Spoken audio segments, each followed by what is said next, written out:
Hey, welcome back. We're in chapter 2 now, and if you actually read the chapter before you look at the video, rather than the other way around, you know that what we're talking about in this chapter literally changed my life.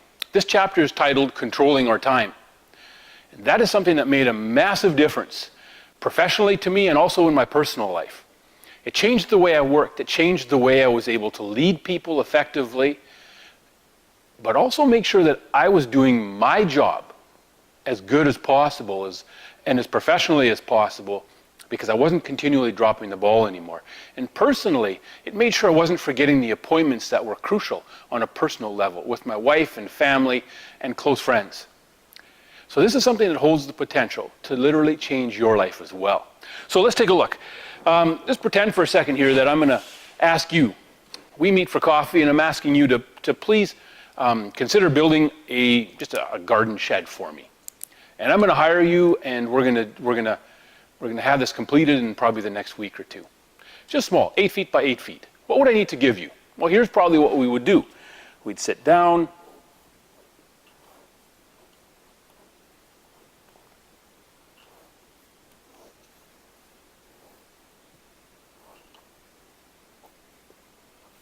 And I would draw it out for you.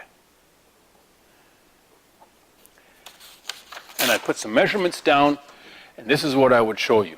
And now I hope you can see it from where the camera is sitting, but it's just a rough sketch of a small garden shed, 8 feet by 8 feet, and 8-foot walls and a pitched roof, gable ends. Very simple, very easy. One door to go in and out, just a wooden door with a cross piece on it. That's all you would need. You could figure out what it would take. It really doesn't take much. It's pretty simple. It doesn't need to be anything complex. We can get away with sketching it on a napkin even, if that's what we had in front of us. And I've done that before, and I'm sure you have too.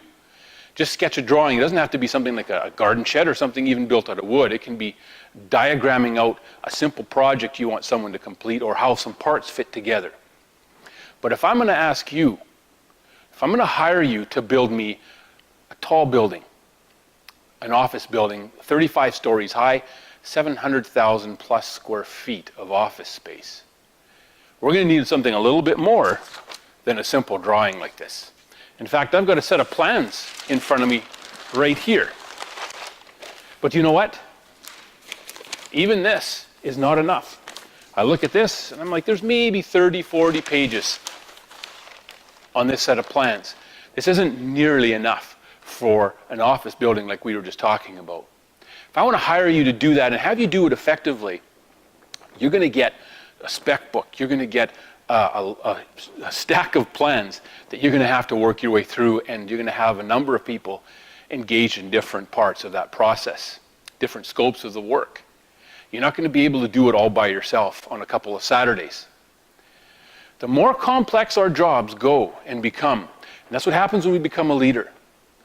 Our jobs, our roles become more complex. We need to be able to have a system for controlling our time. Sketching things out on our hand or writing a number down on our hand, that's not enough anymore. We've got to be very deliberate about how we control our time. In the next chapter, I'm going to talk about how it's so tempting to give our time away without thinking twice about it. It doesn't work if we're a leader. If we're in a leadership position or a management role, giving away our time doesn't work anymore. Trying to run our job and trying to run ourselves off the back of a napkin, figuratively, doesn't work anymore. Sometimes even having a set of plans like this one in front of me here isn't enough. Sometimes we need tools that are more complex, that are going to help us take complex situations and make them more simple, make them manageable for us, give us control over the situation and our time. All right, at the back of each chapter, I'm going to grab my book here. There's 2 questions, 2 to 3 questions max at the end of each chapter. And this one here, the second one asks you to think back, how many weeks has it been since you've had one of those oh shit moments? We all have them. Things are going okay and we think we're in control of everything. But all of a sudden we realize, oh no, things just went sideways out of the blue. Somebody calls, somebody stops in, something breaks, something goes wrong, somebody doesn't show up, and all of a sudden, everything stops. And we've got to readjust.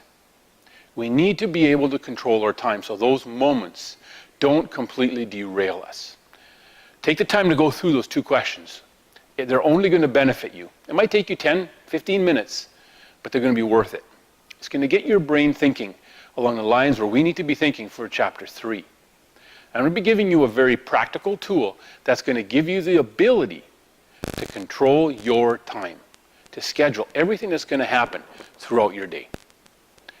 Thanks for being with me in chapter 2. I'm looking forward to seeing you in chapter 3 and getting into the one specific tool. Actually, chapter 3 and chapter 4 are 2 specific tools that completely revolutionized the way I lead and changed my personal life. See you in chapter 3.